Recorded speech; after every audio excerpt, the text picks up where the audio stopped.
Welcome to Midwest Paranormal Presents Paranormal Soup. We're back after being gone. I'm sorry we did not have a show last Sunday. My friend Terry Lovelace, for personal reasons, had to cancel. We're going to get him rescheduled when the time is right for him. He's got a lot going on in his life. Totally understand. Definitely want to tell you, though, you should check out. He has a book that's come out, and I know he hasn't been able to publish it. I'm going to get this right off the bat because I know people are looking forward to having Terry on the show. Due to personal family matters, he can't right now. So we didn't get Terry tonight, but he has a book I want you to check out. It should be on Amazon right now. I just got the audio link for it. I just now should have wrote down the title of it. It's about the afterlife. It's near-death experiences. I will get that for you. Hold on. I had the link for it. Anyways, he has a new book out. You want to check it out by Terry Lovelace. It's about people and their near-death experiences. And we're going to get him on the show to talk about that, definitely. We were supposed to have Micah Dank on. He had issues, too. He could not be on tonight. So it is open lines. Only problem with it is that I was planning this open line show for next Sunday. And I don't have a guest for next Sunday. And I don't know if I can do 2 open lines. We'll see. I know people are wanting an ITC Spirit Box stuff. Not that tonight. Maybe we might do that next week. But I am going to have a special guest coming on for Spirit Box ITC. Tony Rothman.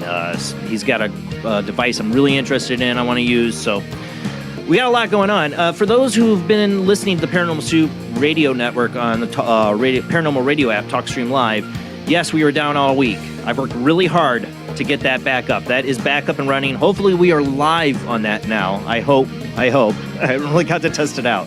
So there's a lot going on, and I'm glad to be back. We got a lot to get into. Let's go ahead and get rolling on into it.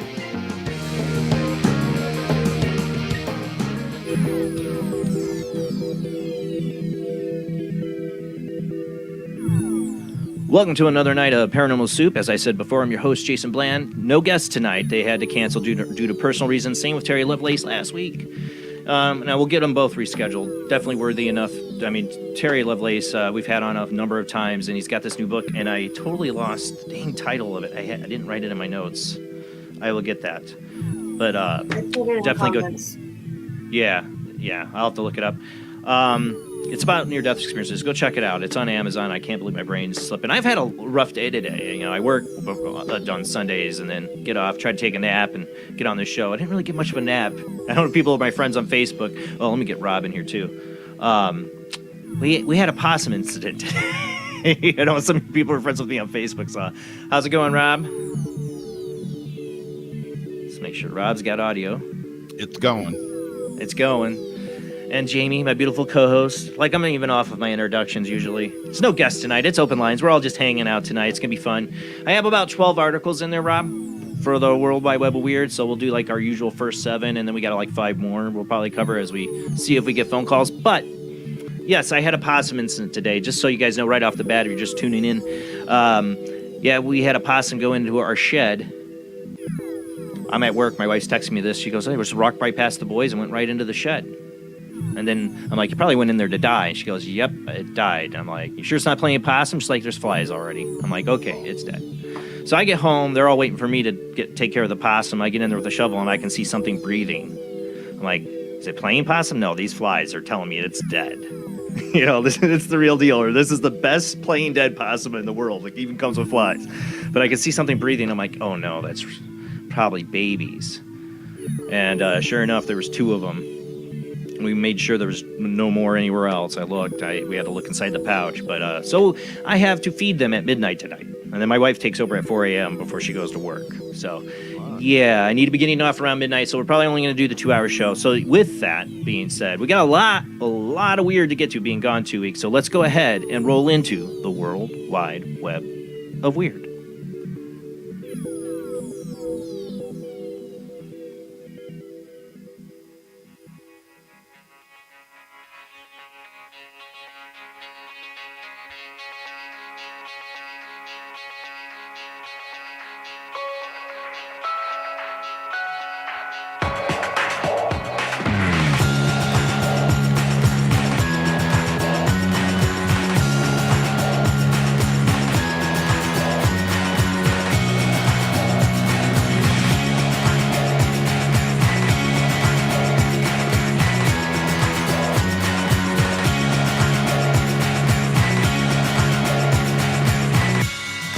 Tonight on the World Wide Web of Weird, I thought I'd continue with this story. I say continuing because we covered it out through the 7 or 8 years we've been doing this show, is the sightings of big black cats in England. And more it's being proved that it's real. Well, now they have DNA tests. They have confirmed it. We got this from unexplainedmysteries.com because it got the shorter, briefer articles from bigger articles. But DNA test confirms presence of predatory big cats in the UK. For those listening, hopefully, on the Paranormal Soup Radio Network, after all the hell I just went through this week to get it back up, I hope you're listening. I hope it's there. If you're listening, we are a webcast. We do stream out live video on Facebook, YouTube, and Twitch. And sometimes we have photos and videos you could watch, or I will narrate as best as possible. This is just an article we have. We've had videos of what supposedly are big black cats in England. Do you have the share screen, Rob? Yeah, that would probably help if I put that up, right? Yep. Take a 2-week break, man. That's what happens. Don't know what I'm doing. Neither do I. There we go. It's like all these extra steps you got to do now. All right. So, in a phenomenon that has endured in the British Isles for decades, sightings of large cats such as panthers and lynxes, sometimes referred to as alien big cats, that have somehow ended up surviving in the wilds of a country in which they do not belong. Sightings of such creatures have produced a number of local legends in parts of England, such as the famous beast of Bodmin Moor, which gained notoriety after a spate of incidents in 1978. Now, researchers investigating a mysterious sheep attack in Gloucestershire have seemingly confirmed that the large predator cat really are roaming in British countryside by conducting a DNA test on a strand of hair found on a fence near to the site. The research and part of efforts to film a new documentary, Panther Britannia Declassified, about the phenomenon. The DNA was from hairs caught on a barbed wire fence where there had been some unusual predatory activity, said Matthew Everett of the Dragonfly Films. It's taken 5 years for the production team to find such evidence and film its journey from collection to analysis. People in Gloucestershire and Britain have described what appear to be black leopards for decades, so a leopard DNA result from a black hair simply is unsurprising. This is not the first such DNA result and is unlikely to be the last. Exactly how many such animals are roaming the wild, however, remain unclear. I think we did cover a couple years ago, there was another hair sample found, and they confirmed it was a big black cat. You know, that's what we need. You know, what the reason people say, well, we've never done this with Bigfoot. I think we have. There have been a number of times they've gotten Bigfoot hair, and I think they've tested it, and they are getting Bigfoot. But we don't have a DNA sample for Bigfoot, so when they get it, it comes back as mostly human, which I think is what Bigfoot is. So it's hard to confirm that. But big black cat in the wrong part of the world, I mean, we can compare that. We can confirm that. And I think that's it. It's out. You got 2 different now tests in England that have resulted in DNA samples of big black cats. All right, let's move on. From big black cats, now we're going to chupacabra. Now, why don't they get some DNA samples from this, right? Strangely slain ram stirs chupacabra concerns in Mexican town. That's the coast to coast area. It's a little bit shorter than the Star. And plus, Star's website's so glitchy, but the original article is from Daily Star. Blood-sucking chupacabra vampire feared to have killed ram found with gouged out eyes. I am not showing the pictures. They have them on the Daily Star if you want to see them. They don't have them on the Coast to Coast AM one. I am going to read the Coast to Coast AM one by Tim Binnell because it's a little bit shorter and not as glitchy as the Daily Star. A community in Mexico is on edge following the discovery of a strange slain ram that some suspect may have fallen victim to the infamous chupacabra. I love just saying chupacabra. It's when I don't butcher, right? Or do I butcher? I don't know. The odd case reportedly came to light last week when Jenny Sylvia Pardo, butchered that, I'm sure, stumbled upon the creature's curious carcass in the town of Lanoa Vicario. Yeah, definitely butchered that.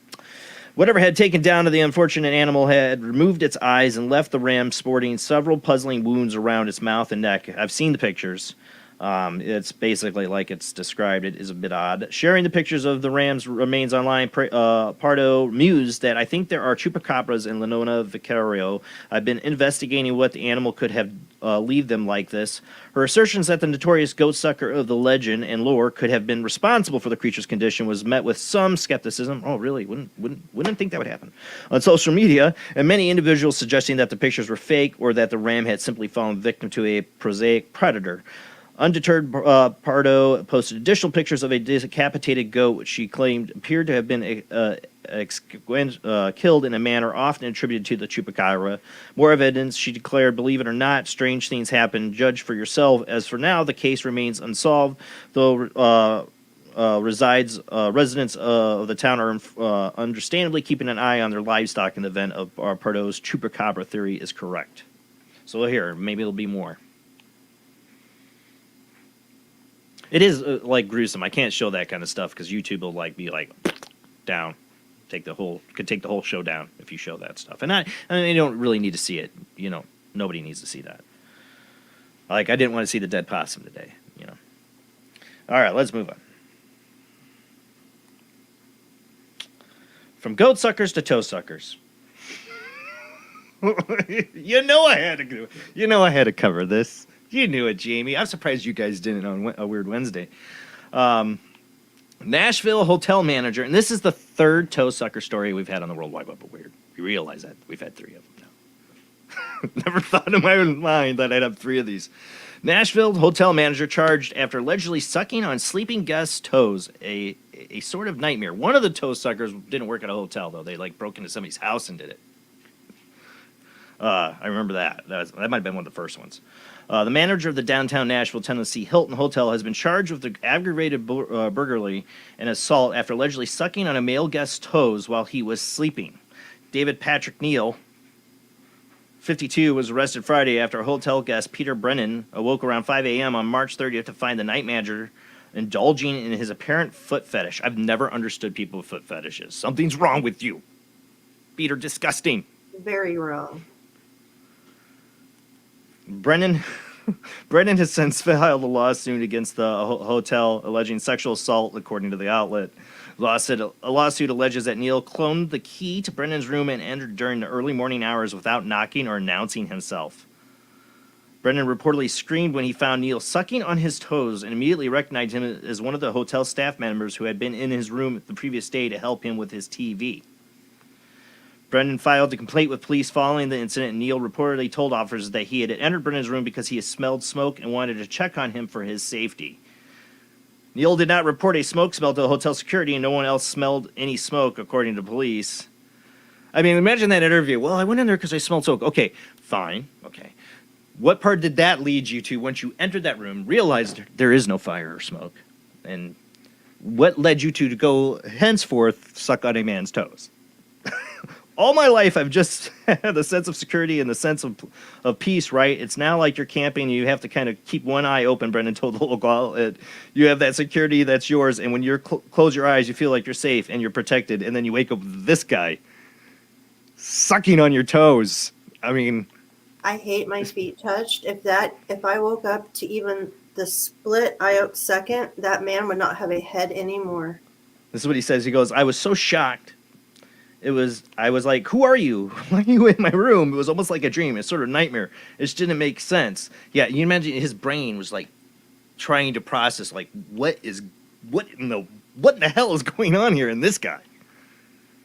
There must have been some, like... He was making eye contact while he was doing it. I don't want to know. I really don't want to know. She's like, why is this person touching me? Or sort of, oh my God, yeah. This poor person, I mean, he might need some actual help. Like not this guy. This guy definitely needs help. But I mean, these are the nightmares you're going to have, that guy's going to have. I would sleep in socks. Imagine waking up feeling something, looking down at the end of your bed, and you see this guy like into your bed, the toe in his mouth. I mean, like the guy must have came in and repaired his TV or fixed it in the hotel room, and there must have been something he said. This guy's into me. I bet if I sucked on his toes, yeah, he'd be into it. But crazy's crazy, man. They can read anything to anything. The guy was probably like, "Oh, hey, thanks for fixing the TV," and the guy's like, "Oh, he's in love with me." I don't know, crazy or it's you know. I'm afraid it's not the first time because it's 3 times the fire story. I mean, for him. Oh yeah. That's probably his go-to excuse for breaking in places. Oh, man. This is anybody who's got to stay in a hotel the next couple of weeks and is hearing this. I'm so sorry for putting that in your head. So sorry. Look at his little freaky look. His little crooked smile. Yeah. He's thinking about feet right there. Yep. Yeah. Like that your Family toes. Guy episode. All right, let's move on. Speaking of hotel shenanigans, I thought this one's interesting. You know, the price of gasoline's getting up. And oil. And we got gang rents entire hotel, spends months digging tunnel to oil pipeline. We've heard of several heists over the years, but this one has involved tunneling into a bank that have involved tunneling into bank vaults. But this is the first time we've heard about anyone attempting to dig their way into an oil pipeline. According to reports, the gang had rented out an entire hotel in Cheongju, South Korea, so that they could use it as a base of operations from which to tunnel under the ground. They then spent the next month carefully digging out a tunnel, one section at a time, and using little more than spades and pickaxes in an effort to make as little noise as possible. The entire thing was masterminded by a former employee of the Dahani Oil Pipeline Corporation, as they say, Dahan maybe, who had previously been fired from his job for attempting to steal oil from a different pipeline. Sadly for the thieves, however, the entire scheme was started when the police raided the building. The gang had managed to tunnel within a mere 30 centimeters of their goal. They almost had it. But, like, they let this go on for a month. Like, these guys rented out a whole hotel. Like, I mean, this is South Korea. I don't know what it's like, you know. But, you know, like, how did they rent out a whole hotel? Like, you notice the digging or, you know. It's got to be a lot of dirt. I don't know. They probably knew this and, like, let's see how far these guys get, the law enforcement in South Korea. I don't know. Let's let them get so close. Imagine if they didn't get caught, though, and they got that pipeline and then broke it. What kind of ecological disaster would that have been? As the price of oil goes up and we got these pipelines around. Yeah. I mean, heck, you got governments, United States, blowing up underwater pipelines, you know. Mm-hmm. Yep. All right, moving on. Would it fill the tunnel up that they were in, like flood them back out? Well, that's why I'm like, they must have had some sophisticated equipment, I'm guessing, to do it. I don't know. They said they only had axes and spades. Hopefully they spent all their money on whatever they were going to use to try to, like, break into the pipeline. I hope they weren't just going to take a hammer and nail, just poke a hole in it and like, ooh, oil. Yeah, that would have been bad. All right, let's move on to this next one.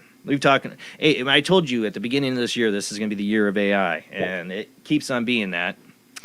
Fake AI, and I always butcher this actor's name, and I love him, but Benedict Cumberbatch. Let me say.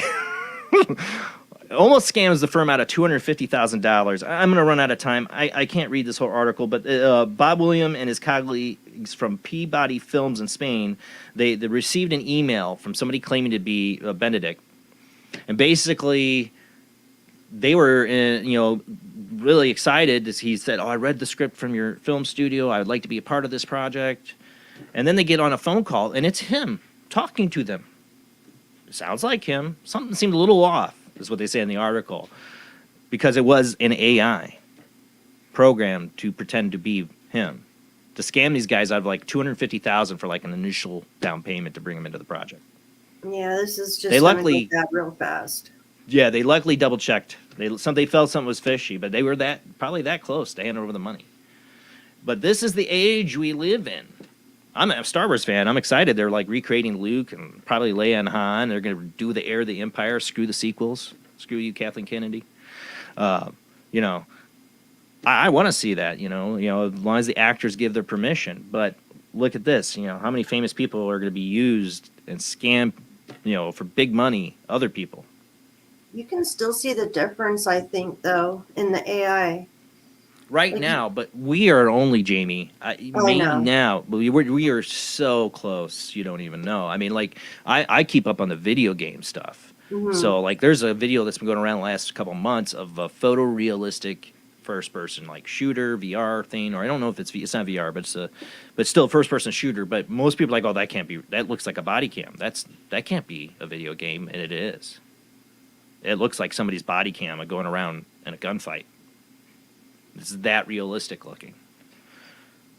We're going to talk more. I got later on another AI story. We'll move on because we got like 5 minutes before commercial break. Let's go to 6. All right. So open lines night. Call in to discuss what your thoughts are on this. Former head of Russian space agency cast doubt on the Apollo moon landing. The former head of the Russian space agency raised eyebrows over the weekend when he suggested that the United States did not actually land on the moon. The surprising assertion came about this past Sunday when Dmitry Rogozin, who served as the leader of the Roscosmos from May 2018 until being dismissed from the post in July of last year, took to social media and recounted a remarkable story about 10 years ago. This is from him. When I worked in the government, he wrote, I sent an official request to Roscosmos, is that how you say that? To provide me with documentary evidence of the Americans' stay on the moon. He indicated that his initial curiosity had come out because he was painfully embarrassed by how cosmonauts returning to Earth could barely stand on their feet, while their American counterparts crawled right out of their lunar ships like cucumbers from the garden. However, the response to his request proved to be rather perplexing and seemingly only raised more questions than answers. According to Rogozin, he was given a copy of the book Conquest of the Moon by Astronauts, along with an assurance from a pioneering cosmonaut, Alexei Leonov, that the Apollo landings were genuine because he had been told as much by an astronaut who had accomplished this historic feat. So, because we told you. Okay. I'm one of those people. I grew up like Neil Armstrong, Buzz Aldrin, Michael Collins were my heroes. Those guys were my heroes when I was a little kid. I wanted to be an astronaut. I thought it was amazing. Moon landing happened way before I was born.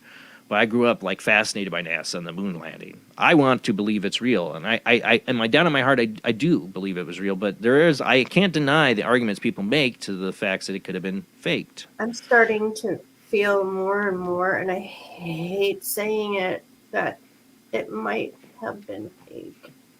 And I want to believe it. I really don't think it was. The people that have come on the show and argued the other way that it is fake. I can't argue with them. Like, they have some good, compelling evidence. Do we really know? I don't know.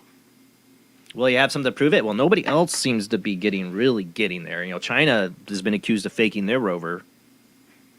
I think we went to the moon. I just don't think we initially went to the moon when we said we did. Yeah. That's one of the... Rob, that's perfect. I've said that too. That we might have not... But that really breaks my heart because I love Neil Armstrong. I know. Mm-hmm. I think that I don't understand. And Buzz Aldrin. Aldrin. Buzz Aldrin, man, he punched a dude in the face when he told him. Yeah. He didn't go to the moon. He punched him in the face. It's pretty emotional. Pretty pissed. I think they went. I actually think they went on that first trip and they saw something they knew that could not be disclosed to the public. That was my first feeling. That comes onto our next one. Go to the last one, number 7, before we go to commercial break, and we'll continue this conversation because we'll have open lines. So this I just saw pop up today from the Sun. A mystery over a UFO spotted on the other side of the moon in the wild video recorded in broad daylight. This was on TikTok. Get rid of your TikTok. So my trust in it isn't so great, but this looks real. I mean, it looks real. It's been very viral on TikTok. It was from user Larry Lou on TikTok. He goes, "What is this object near the moon?" Go ahead and play it because we're going to go to commercial break here, and we can talk more when we come back. All right, he's going to do a full zoom in here of it. You'll see it. I couldn't get rid of this stupid ad on the video, like this thing coming here, but I do a zoom in. It's lights over the moon. I'll have a zoom here in a second. Yeah, I don't know. Yeah, see if I don't think it's a satellite or nothing. Mm-mm. Was that 2 things? Here it is. Here's the zoom in I did. Yeah, there's another one under it. So that might be why we didn't go back. There's the infamous Buzz Aldrin video where the little girl's asking him, like, why didn't we go back? And he kind of goes, well, I think we know why we didn't go back, or something like that. And people are like, see, that means because we never went. I'm like, no, I think he's saying because of aliens. I don't know. That's it for the World Wide Web Weird. No, it isn't, because we got more. We're going to go to commercial break. It's open lines. And while we wait to see if anybody's going to call in tonight, and like I said, it is going to be a shorter show. I got possums to feed. I'm not joking. I really do. If you're just tuning in. You missed that. I got possums to feed at midnight. I'm not joking. And we'll see how that goes. So we only got to about an hour and a half a show we're going to do. When we come back after the short commercial break, we'll open up the phone lines right away. Call in. Jamie and Rob, you might do some Oracle cards tonight, right? Too, for some people, they want that towards the end. So hang in there towards the end. We might pull some Oracle cards for you guys. We'll talk to you in the chat room tonight, too, if you're too shy to call in. To the person who emailed me, I do encourage you to call in. You can be totally anonymous. I'd love you to share your shadow person story on air. You know who you are. I won't say your name. But that's it. We'll be right back with this short commercial break.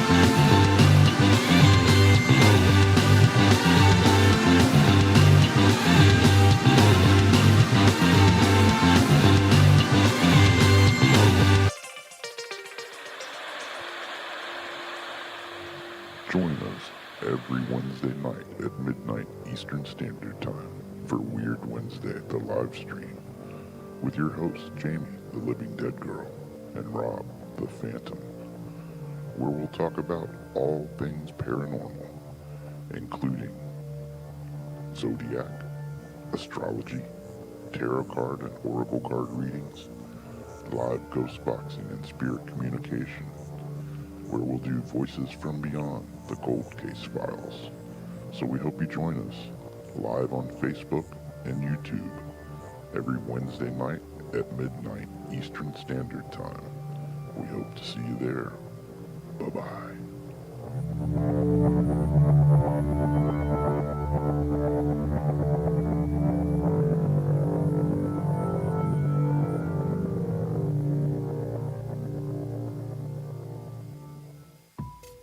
Since 1948, Fate magazine has brought you reports of the strange and unknown, all of them true.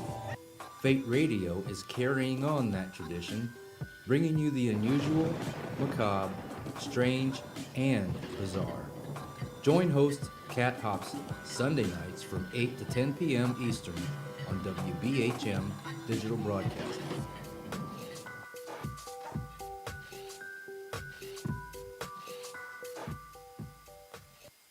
encounters of the second kind, physical evidence of a UFO. Close encounters of the third kind, contact. From Steven Spielberg, the director of Jaws, comes one of the most ambitious and unusual films ever made. And what you will see has never been seen before. It's a cosmic mystery crossing what many scientists believe will be the next threshold of human experience. It is called Close Encounters of the Third Kind. It begins in an Indiana town and leads to one inescapable conclusion. We are not alone.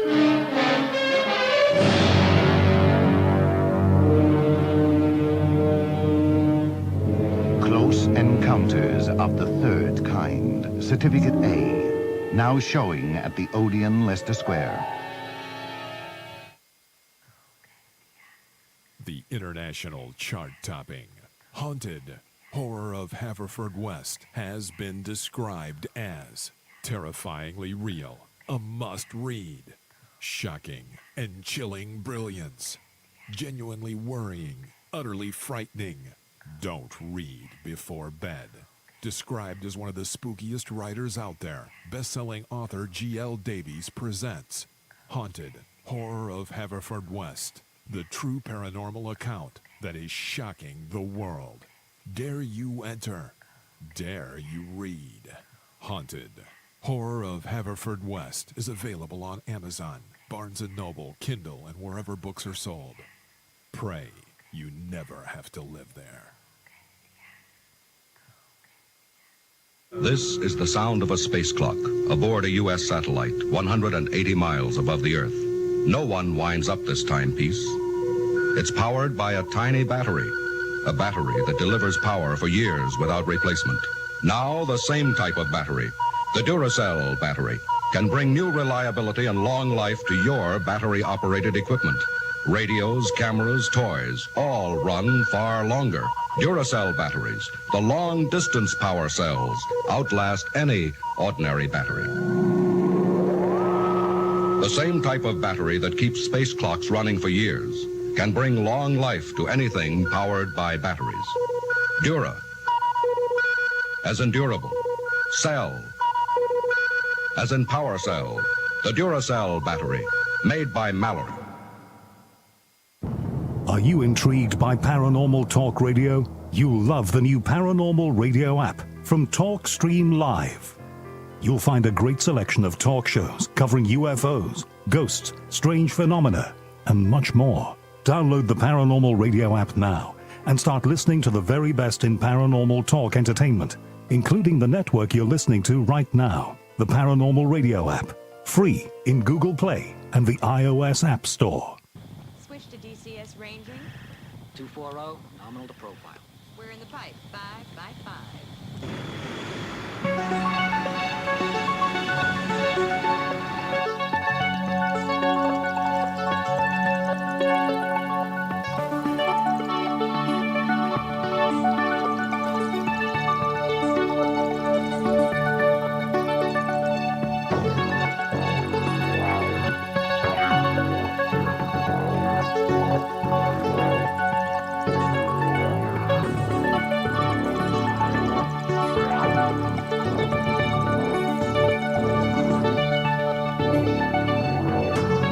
Tonight on Paranormal Soup, since we've had another guest cancellation, I've had some bad luck with that lately.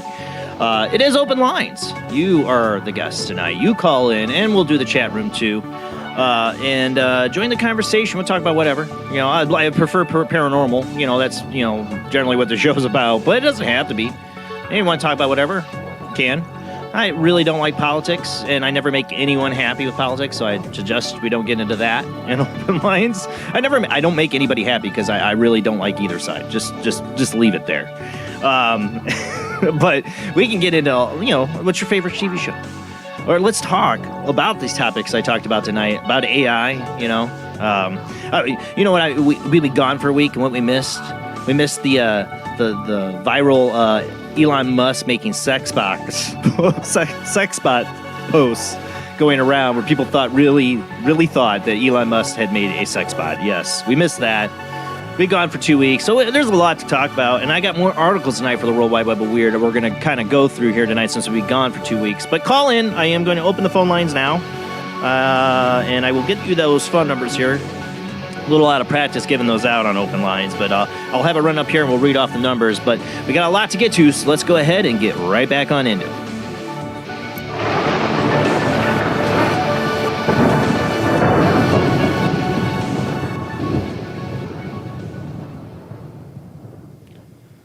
All right, so Rob, I need your share screen again because we're going to have some articles, if you could. Hopefully he's back here in a second. We can show him pictures of the possum, too. I got those in there. I wanted to, let's see, I saw a comment in there from Zuriana.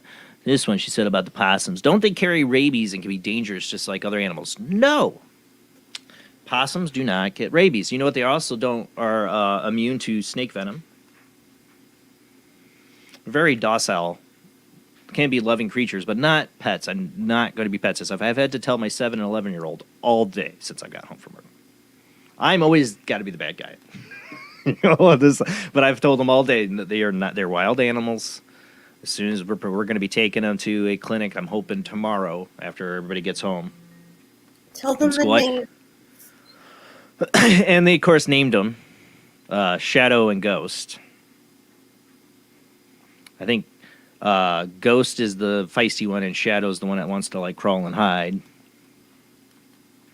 So, yeah, it's been a fun afternoon. Oh, phone lines. Yes, phone lines. And somebody's already... I got Zach. I'll get you here in a second, Zach. Hold on. Let me get banners up before I do that. And I can read off the phone numbers is 219-230-4444, 260-225-9419, or Skype ID, Jbland, or Jblandparanormal Soup. Those are the ways to call in. Yes, I was reading that off my own banner because I don't remember half the time. All right, so we got Zach on the line. How you doing tonight, Zach? I'm doing pretty good, brother. How you been? Doing good. So what are your thoughts on some of the articles tonight on World Wide Web Weird? Because I got more. Well, let's see about the Russian moon landing article.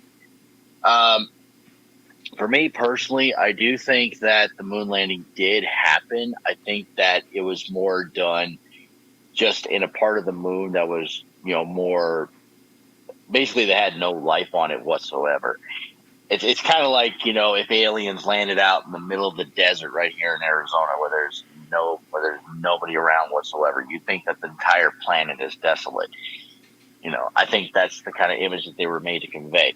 As for the Russians claiming that it was fake, well, granted, it's Russia. So any moment where they can discredit the United States, the U.S. government does the same thing with Russia too. It does it. It's a lot of misinformation, at least in my opinion. Yeah. So, well, I've always thought, well, why wouldn't Russia or China come out and be like, oh, U.S., you are liars? I can't do Russian or Chinese. There's like a mixture of Russian and Chinese accents together. I don't know. But, American people, absolute liars. There you go. Just like you got to copy what's his name from Rocky. I will crush you. If he dies, he dies. But I would think they would come out with it, but the way he makes it sound in this article is that they were fighting it. And I get it now why they would. So the people that he's dealing with that would be in the know, they got to get funding too. And if they were to be like, yeah, the Americans are liars and never went to the moon, they'd be like, well, why are we giving you money to try to go there then? Or go into space? Obviously, it's all fake. Let's take away your budget too. It's like we need you to put the money out of the Ukraine invasion. Every time they go to the United States Disinformation Department. Yeah, every time they go to ask for money, they'll be like, but the Americans went to the moon and we still haven't. Give us money. Give us money. Like, embarrassing. How can we not go to the moon? Yeah. How do we not go to the moon? So how do we not go to the moon at all? They probably do have an vested interest to shoot him down. So this next one, I don't know. Can you? I don't play it in the background, but I don't know if you see the article we got up here. Have you seen this one about the Canadians are fine with prescribing assisted suicide for homeless people? I can't see the article over on my side. I actually have not heard about this. But yes. Now, so Canada's now going to legalize. Well, they did. Assisted suicide. They did, Oh, in they a did? sense. They have it. What's it called? Here, I'll just pull it up. They do have an assisted suicide thing. There's a name for it. MAID. Bring out your dead. It's like, what is it called? MAID or whatever is the anagram for it. I was trying to look for the law. Well, basically, the article says, "Pull 1/3 of Canadians are fine with prescribing state-sponsored suicide for homeless people." Yeah, it's called MAID. Canadians are big fans of the country's current MAID system, which allows people to commit suicide legally and medically for almost any excuse whatsoever. This is a hard one for me because I've always been libertarian. Like, okay, you want to kill yourself, go for it. But I don't think we should have state institutions helping you. Yeah, no, it's a mixed thing. Number one, when a poll says that a majority of so and so believe in this or 1/3. that, It's 1/3. yeah, it's like any kind of poll. It's like they're not doing the entire country. They're only taking a select group of people, true. and then they're using But it is that data. disturbing that there are people who answered, "Yeah, sure, yeah, yeah. Let's let the homeless kill themselves." It makes me think of, you remember Futurama? They had the suicide booths. What Go if ahead, the Jamie? people? What if the people in the poll are predominantly depressed people that are okay with suicide anyways? You know, like Yeah. what type of people are they asking? Yeah, I don't know. No, that's definitely a valid point. This for article sure. goes, 3/4 of Canadians think that's cool. That's cool. Euthanasia. Yeah. Yo, come over. I'm gonna whip up a big batch of grape Kool-Aid. Right. Oh my God. 20%. It's not grape juice. It's grape Kool-Aid. It's grape drink. 20% say you don't need any excuse. At best. 20% responded in the survey that you don't need any reason to commit suicide by doctor. You just say, "I'm done with it."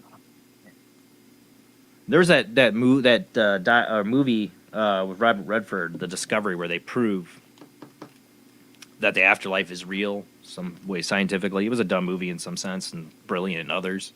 But the dumb sense is that everybody decides to just start killing themselves.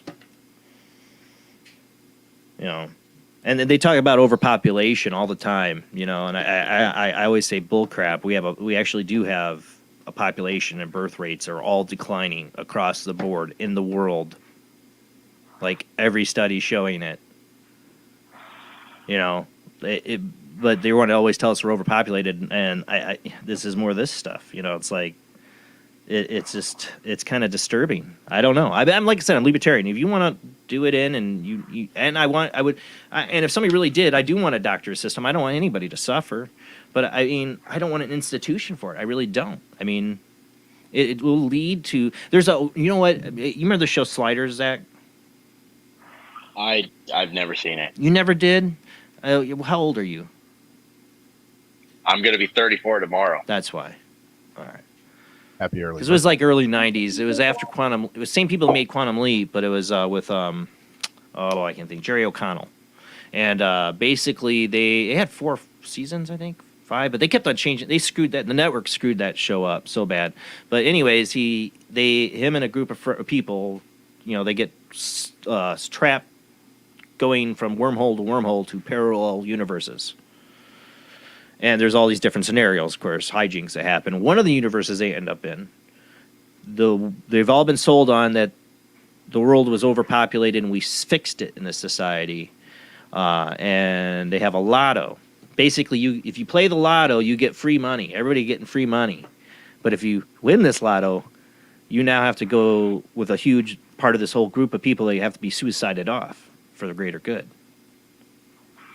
And everybody believes in an afterlife there, and they're all cool with it. Everybody's cool with it, you know. Of course, the characters aren't, you know, from their perspective, from their universe, they're not. You know, I think sci-fi's covered this idea of assisted suicide in different ways and future dystopian nightmares, and it never looks good. Okay, I'm a common sense conservative, and I think if you want to off yourself. I have strong beliefs about what happens to your soul after, but if that's what you want to do, that's what you want to do. What scares me about the state, you know, and them being able to do this is it makes it just that much easier Like right now, what do? They tie people to a tree and say, oh, they, try to hang themselves. They can just say, oh, they went in, wanted to die. They committed Well, suicide. there's a few years ago, the veteran, and I think it was in Canada, where the doctors he caught them on video, he recorded them secretly, pressuring him because he had cancer to off himself, Exactly. to do a medical assisted suicide. And I think they wanted to do it because it was just a brand new law, So they thought, hey, let's get you to do it. And that's awful. That's horrible. If somebody's suffering and they say that, they got cancer, and it's like, why are you prolonging me? Like, they are Right. deathly, like, then they should actually be humanely put down, If that's their choice, That's no pressure. their choice. If No that's pressure their from choice. anybody in an institution whatsoever should even mention it to them. If they say, Exactly. I want it over with, and they're begging their family members, and it's discussed as a family, and they're going to do it, then fine. I hate it, but I understand it. Mhm. But the recently we covered on the show was remember this one? She was only 20 something. I think that what country was that in? Was that Sweden, Belgium? I can't remember. She killed herself, or she had assisted suicide for depression. She was actually had PTSD she was part of an infamous bombing that happened. I can't remember any of it now. And that was her thing. She never was the same since, and was depressed. And obviously, she had issues before that incident too. And so somehow that's a reason enough to help assist her to suicide. I just don't agree with it. And then there should be a Maybe time I'm not limit. wrong. I could be wrong. But Like a holding not God. period when you get a handgun. Like, there should at least be, say, like 3 days between, like, you going in and saying you want to have it done, and then, like, I'm not 3 days. I'm saying let's give it a few months. Let's see if well, we can cheer you up a little. exactly. Like Let's, some let's, sort let's of see a what we time can do. frame. Like, you shouldn't be able to just go in right now and say and have it done the same day. Like I said, are we going to have, because somebody actually came up with the concept of this. You remember me covering this one, Zach, the suicide booth? I cannot remember that. I had it in the one, World to be Wide Web honest. Weird. A guy came up with, invented a suicide booth basically, and I was like, that's just straight out of Futurama. And when Fry goes into the booth with Bender, who's trying to off himself, Fry's like, oh my god, all these knives come out. People can drive around in their cars in like an Uber thing and just go like door to door if people ordered it. Hi, I'm here for your assisted suicide today. It'll be a robot. Mm-hmm. It'll be a robot. I know. That has cancer right now, really bad, and taking the most hardcore chemotherapy that they even have, and he's fighting with every speck of his soul to survive it, even But though I don't. telling him. I get it when somebody says they're done. Yeah. In that state. I just think, like Jamie said, I think it's just opening a can of worms to just like anything, it's like it's meant to be good, but okay, here comes. Wait till you get insurance companies. Oh, you're just costing us too much money. Yeah, exactly. It's time to go. Yep. Sorry, Zach. We're just talking over you here. And anything else particularly you wanted to talk about tonight? Oh boy. Well, actually, I can go ahead and I can share an experience that I actually had about 2 weeks ago. Yeah, definitely. So I felt like I got a message over from the other side. So it's a bit of a long story, but I'll try to keep it as short as I can. You're good. So this happened about 2 weeks ago. I went in on a Monday and I had a very stressful day over at work. We're talking about a 12-hour day. I told my boss, I said, all right, well, tomorrow I'm going to take a half day as a personal day, mental health day, whatever you want to call it. So I did that, and I decided to go out to a small historical town, which is about an hour and a half east of where I live. It's called Globe. And I decided to go out there just to relax around the day, maybe go to some of the antique shops, whatever. I went out there to one of the restaurants I liked, had lunch. But as I was looking up the antique shops over there, I mean, a lot of them are owned by boomers, and it was starting to become the summer season, so they're only open like Thursday, Friday, Saturday. Right. So I said, well, this absolutely sucks. So I decided just to drive back into the valley because I had some other stuff I had to take care of. Well, flash forward over to Friday. I'm at work. It's getting close over to my lunch break. And I get a call from my boss. He's asking me, hey, can you run some auto parts out to a dealership out in Globe? And I'm thinking, whoa, that's okay. Yeah. Well, if I'm going out there to do this, I'm not coming back for the rest of the day because I work at a place. I'm in a management position. I can be able to say that. So I said, all right, well, and my boss was okay with it. So I went out to Globe and I did the delivery. Well, I get drawn over to this antique boutique / gift shop that's right on the outside of downtown Globe. And I go inside. I get drawn over to this room where they have a lot of minerals for sale. And I see this rough, raw piece of copper. Looked like it was just freshly picked out of the copper smelter over in the town over. Mm-hmm. And I'm instantly drawn to it. And I look at the price. I saw it was $25, and I heard my mother's voice say, "Buy it." So I ended up buying it because when my mom tells me to do something, I do it. That's how good of a son I am. Anyhow, I decided to go have some Mexican food. And I was curious. I decided to Google, what are the spiritual properties of copper? And I Googled it, and it told me that copper has the spiritual properties of bringing financial wealth and security. I said, dang, Mom, now you're really speaking my language. So I'm like, all right. And I walked around the town and saw some of the antique shops, didn't see anything. And on my way out, I stopped to get some gas. And I had to use the restroom, but the gas station I was at only had one restroom and it was occupied. So I said, all right, well, I'll go over to the next town, which is about 30 minutes away, and they have a bigger gas station there. So I'll just go while I'm there. And when I get to that gas station, I do my business, and before I leave, I have this urge to buy a scratch ticket. So I ended up buying the scratch ticket. And I had the piece of copper right there in the car with me. I was looking around to see if I had any coins, and sure enough, I had a couple pennies that I found, copper. Mostly. I said, all right. I was like, mostly copper.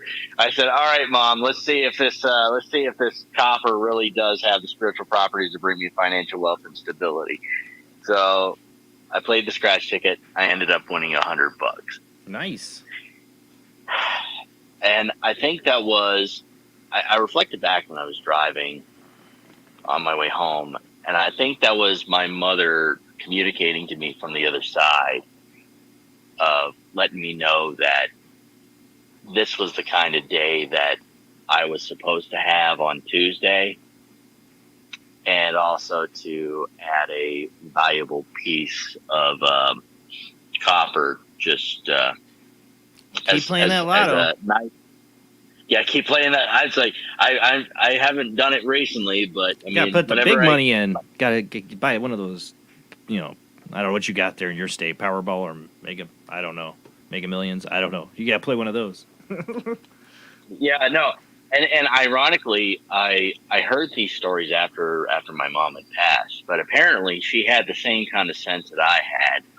Whenever she would go into a casino, she would just get a feel for the place and just walk around and see if there was a machine that called to her. Oh, I know people like that. And for some reason, yeah, and my mom, I'm not one of them. She had to have that psychic instinct. Because she would always win big whenever she would win $700, $800. Yeah, and I have it to a certain degree too. I haven't been doing too good lately, apart from that last story I told you. But it's pretty interesting that I found out about that later on after she had passed. But I wanted to share that story as well, just because it really was very powerful, and I felt like it was a loved one communicating to me from the other side. I always say trust your gut. If that's what you feel it was, and it probably was. That's some I always awesome say it's your instinct. stories, And you heard her voice. You know it. I have a coworker who's his husband. I've been to the casino with him a couple times, and every time his husband just goes and finds, I'll play that one. He tells people to play that one, or he'll do it, and they win. They've won so many times. I'm like, I go around like I go around $20 or $30 to start. I'm like, all right, down to 20, down to 15. Okay, I'm out of money. I didn't win anything. I'm done. I'm so bored, and I never do. I don't know what machine to pick. I don't have any when it comes to gambling or like. I'm good. I have like psychic instincts with poker. Give me at a poker table, I am a monster.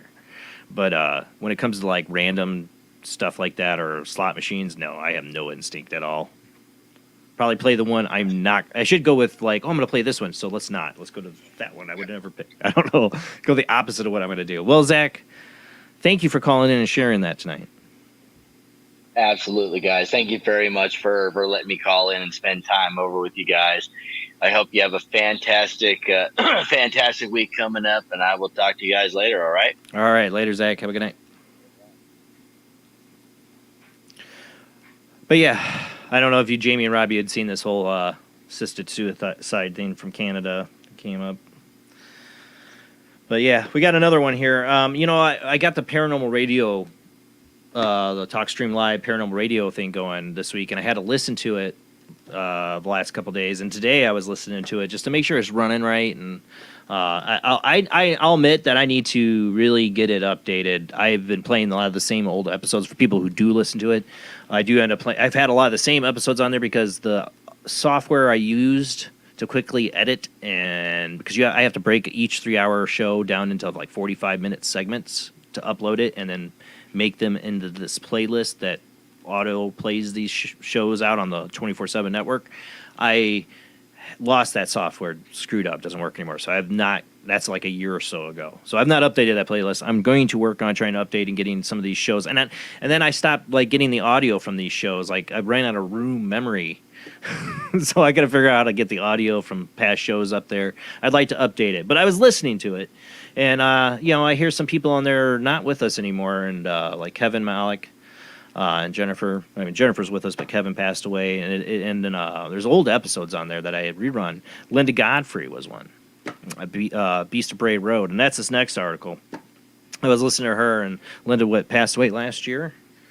Such a sweet person, such a sweet woman, and what a loss. But we got this article here I saw it came up today, and Unexplained Mysteries, I use them a lot because they have really good, they'll take bigger articles and make a more brief summary of them for my, I only have a little bit of time to talk about each one. But this one, they were like, what do we do for an image for Beast of Bray Road on this? You could have put Linda Godfrey up there or some of the artworop. I don't know. They've had to get permission to use something. So remember this picture? This was from like a month or so ago, because this is from the Japanese guy who wanted to be a wolf. Yep. And he hired and spent like $50,000 to make this suit. Might not have been Japanese. I thought it was Japanese. I can't remember. From the Zeppet Workshop that made it. They used this for Beast of Bray Road article. Unexplained Mysteries, come on, man. Exactly. Couldn't come up with a Dogman photo or something. Like AI's out there. Generate something with it. I don't know. Why use this? Because this guy creeps me. This is a person in a costume who believes they want to identify as a wolf. I mean, I gotta admit, it's a great costume. But we did bring up that that it does look like this, something like somebody you'd see as Dogman, the way it stands. It just creeps the heck out of me. Yeah. I guess it was a good way to. I think they went for the creep factor on this. Okay, I got it. Okay. So pretty much everyone has heard of Bigfoot, Chupacabra, and Loch Ness Monster, but in Wisconsin there exists a much more obscure cryptozoological enigma that you may have never heard of, but you have if you listen to this show. We had Linda Godfrey on a number of years ago. Is the Beast of Bray Road, which she was the first reporter journalist to cover and named it. Known as Beast of Bray Road, this peculiar Denzian has been described as a large bipedal werewolf that is said to roam the wilds of Walworth County. Now, Linda would have said, not a werewolf. While no definitive evidence of its existence has ever been found, there was various witness testimonies, and some researchers even claim to have found the beast's footprints. A local news report dealing with the legend can be viewed below. They have it on here. And in the news report, they have these two ladies describe their incident. You can find this Unexplained Mysteries, but we have another one. We've had Tyler, as a friend of the show, call in with his experience up in Wisconsin with this dogman-like creature, and so it's still happening. It's too bad Linda's not here to cover it, but this ABC 15, whatever, I can't play the interview, covered it. You can watch it on the Unexplained Mysteries, but there's still sightings happening there. And I found that pop up when I was listening to Linda Godfrey on my phone. I was like looking through stuff while I was listening. And I'm like, oh, I hear Beast of Bray Road article just popped up right. I'm listening to Linda Godfrey on my I hate listening to myself on my radio network, but obviously I didn't know it was down for several days. And I get on there, I'm like, hey, where's my radio network? It's not playing on Talkstream. It's not playing on my website. They changed all the servers. I had to it was a mess. It was a mess. Phone lines are open, guys. Call in. I know we're not doing a full show tonight, but join the conversation. What do we got going on in the chat room too? Let's see. Passed away. What is this? Oh, I haven't seen that one.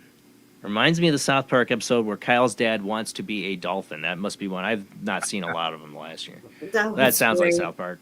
That one's great. Did I see that one? I don't know. I don't think so. Maybe I have.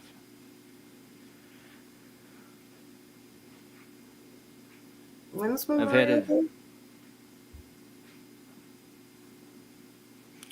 Yeah, you're welcome to call in, James. We got time. We're not into the show yet. You got time to call in. 219-230-4444, 260-225-9419. Skype you can call in on as Skype ID oojblandoo or Jblandparanormalsoup. Those are ways to call in.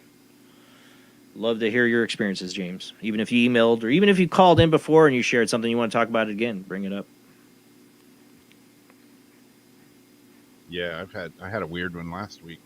I told Jamie about last Wednesday. I was here by myself, just me and the dog. I got in my shower, and my dog just starts barking over and over and over and over. It's that kind of alert bark. Yeah. Like she's barking at something. And so I kind of look out of the shower, out of my bedroom, and when I looked, I can see in the living room where my mixer and turntable and all that stuff is. And I could have swore I saw a person in there. And right when I looked, they kind of, pulled back. So it freaked me out. I got out of the shower. Got out of the shower. The worst when you're in the shower. Where these things have to happen when you're in the shower, man. Exactly, And I got out of the shower, went out there, looked, nobody's around. My dog's all looking all freaked out. And so then I'm drying off and she's literally sitting on my foot. She's stuck to me. I saw your video today of her with the thunderstorm. Yeah, that's the other one. She's nuts. Yeah. But yeah, it was just weird. I mean, I'm and it's one of those things where, I see it and I'm like, did I see that? Am I just losing my mind? Did I really see that, or is my mind not what you want to see? You don't want to see anything when you're in the shower. It's like where you're vulnerable. Exactly. It's just not a good time. Not a good time. All right, we got D, I think, on the line. How you doing tonight, D? Oh no, just hung up. Hey, where'd you go? Let me see if I can call her back. Oh, that's D. You there, D? Yeah, I'm sorry, I pushed the wrong button. No problem. How you doing, D? Oh, hanging in. I was recuperating at Karen's boyfriend's mom's house this weekend. I had the other last time, May 3rd, I had my neck procedure. And this week was my back procedure where they put the needle in your back. So I got home Friday. I was in and out. They didn't keep me. I pleaded with them, but they said no. So anyway, Yeah. so I said I need a vacation. They said you still can't stay here. So they let me home, and then I did all my meds and ice packs and stuff. And Kevin's mom was coming home Saturday, and Karen called me up in the morning, and she said, "How you doing?" I said, "Not so great." Well, it's because of the medication and what I had, and I didn't feel great. And I said, "I don't want to be home." She says, "All right." She said, "Well, you're probably going to stay with Kevin's mother at the same house because Karen and Kevin will be going out." So I went there on Saturday, and I stayed overnight. I got home today, later on this evening, with Kevin had to drop us off. So during the night, when Kevin and his mom went to bed, it was like 2:30 in the morning, and I wound up going to sleep, and all of a sudden I heard this strange noise, because even though if you walked, you heard it creepy, the floor like made noises. It made me wake up, and I'm like, all right, I heard you. And completely it stopped. But I'm really glad I was there. I've had that recently. I don't know what's been going on in my house, but everybody will be in bed, and I'll have the bathroom door closed, and I'm trying to go to the bathroom. Again, why the bathroom? And it sounds like somebody's walking, like pacing back and forth down my hallway in front of my bathroom. And I think, well, maybe it's Luna, my cat. I'll get up, and she's passed out in the bed with the kid and wife. Yeah, my kid always sneaks into our bedroom, too, and I always wonder if it's him, but he's way passed out. And it's like, I'll get up right away and go look. I'll open the door, try to catch whoever it is, because they're walking right past it, and there'll be nothing there, and this noise is gone. Haven't told my wife that one yet. Right. And it's like, and I'm like, I know, because in their house, when you're walking, you could hear the floor creaks on the, because it's on the rug. And I told Mina, because she knows I have the gift. And I told her, I said, I didn't know who it was, but they didn't let me know. Mm-hmm. And so anyway, and I don't know how many more days I have physical therapy, because it ends soon. And I'm going to be like really upset. Yeah. Because I miss physical therapy until the fall. And my one doctor said he'll give me the script to go back. But I forget when you were, and I wrote down my mummer friend, mm-hmm. When, what's today, Sunday? Yeah. So it was late Friday night, and I was like half asleep looking at my tablet. Because I have a new tablet that came in a couple weeks ago, and it's not the same like the other one, more heavier. Yeah. But anyway, here, the guy from Quaker City String Band passed away, Joey Hall.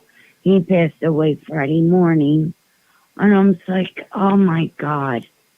First it was my friend Joe Bush in April. 2 people I knew in May passed away the same day. And I went to the one person's wake service. And then there was somebody else that passed away after him recently. And now it's Joey Hall. I mean, it's like left and right. But I'm unable to get there. Because access link. Well, it could also be why you have like felt presences like in the footsteps. It could be some of those, one of them, or checking in on you. But you got to take care of yourself, Dee. Keep doing the physical therapy. Take care of yourself. Oh, I will. And I've been doing exercises on my foot because I sprained my foot the day after my surgery when I had my neck. And I walked from my couch to my kitchen and sprained my foot. Just only me can do that thing. Yeah. But I know I haven't been with this in a while. But trying to get things squared away. And I'm still trying to figure out how to get my driver's license back, even though I don't have a car, but the motor vehicle suspended my driver's license, and I got that letter last month, and I'm upset still with that. But, Well, Dee, you know, good luck with that. I mean, just before driving, worry about taking care of yourself. So I hope you get the therapy you need here. But thank you for calling in. Oh, you're welcome. And isn't your space person supposed to come in today to talk? Space person? Well, Is she the talking gas about thing. Yeah. Terry Lovelace? Well, I don't know. I saw something that was supposed to come in today. Somebody was supposed to be. We had a there. guest that canceled today, and then last week we had a guest canceled. It was Terry Lovelace last week. But yeah. Oh, I'm so sorry. Yeah, we'll get him back. We'll get him rescheduled. All right. Well, thank you, Dee, for calling in. Thank you, Dee. You too, and you're welcome, Jamie, and good farewell, Rob. All right. And say farewell to everybody in the classrooms. And I wish your kids well graduating from school. Oh, thank you. All right. Have a great night, Dee. You too. And cheerio. Cheerio.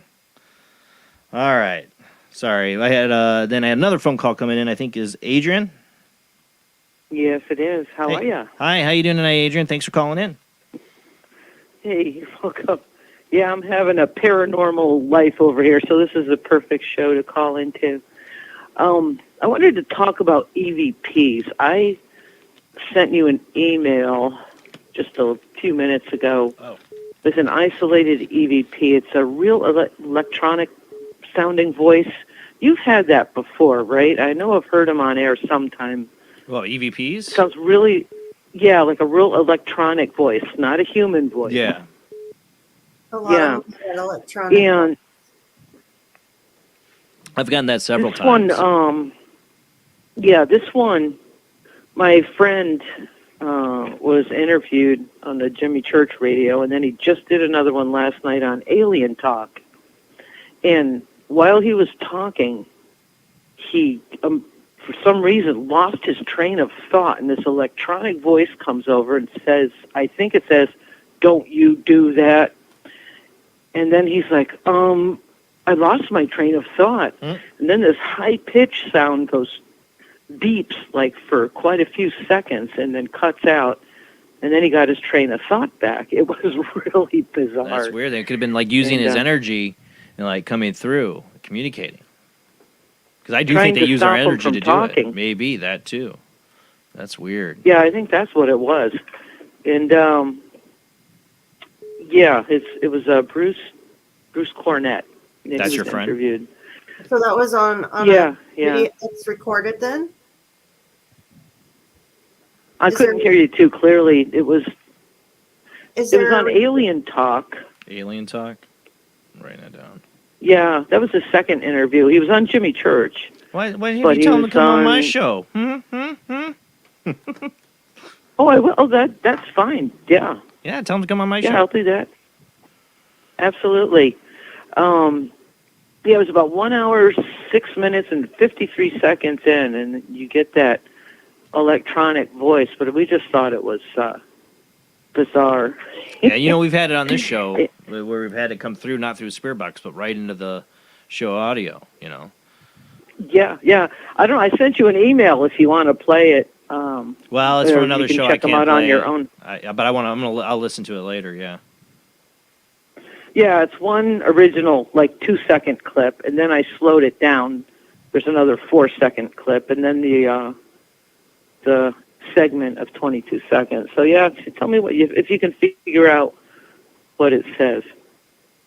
Anyway, the other weird stuff going on here. I had a girlfriend show up yesterday with her mom, picking up some tomato plants that I had extras.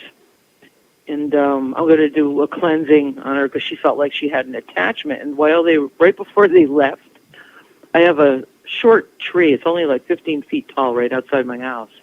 And it's a cypress, so it's very sparse. I mean, you could see a chipmunk run up it. Anyway, she saw something run up the tree. We heard it, her mother and I, but we couldn't see anything.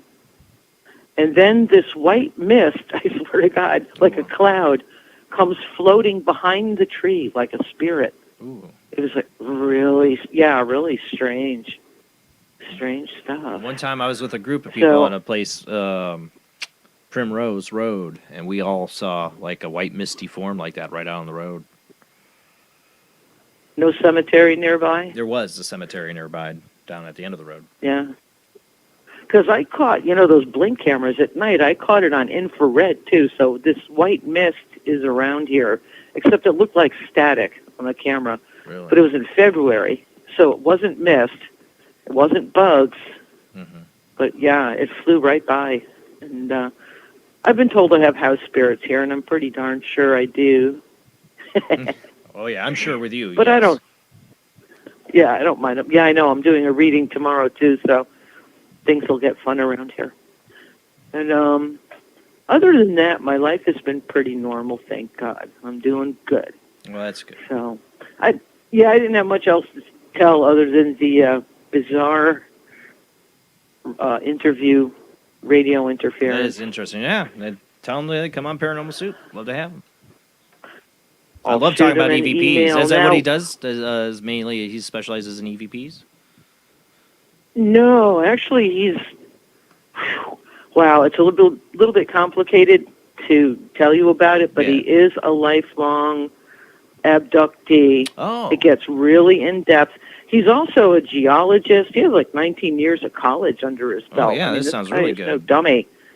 Oh, he is fascinating. And Yeah, I'm booking. anyway, the conclusions he came to through all of what's happened in his life is pretty bizarre. But time will tell. So I'll let you get a hold of him. Yeah, I wrote him. I got him on What my was notes. the best way to... what is the best way for him to contact you? Email? Paranormal Soup, the letter J, and then my last name, Bland. Paranormal Soup, jbland@gmail.com. Gmail. Yeah, I got it. Because that's what I just sent Yeah, the EVPs yeah, as I say, on. that one works. All righty then. All I'll right. hook you guys up, and Awesome. y'all have a good night. You have a great night. Okay. Right, bye. Yeah, bye-bye. I saw somebody else calling in. I thought, let me go back. It's hard. I had a couple. What was 1111? That could have been her. What does it say? Recent. Crown Point. Well, that's Crown Point, Indiana. James, I tried call, first number, 44444. Is James in Crown Point? Is that coming up that? He said if it was 219, it was him. Oh, okay, then that's him. All right, calling you, James.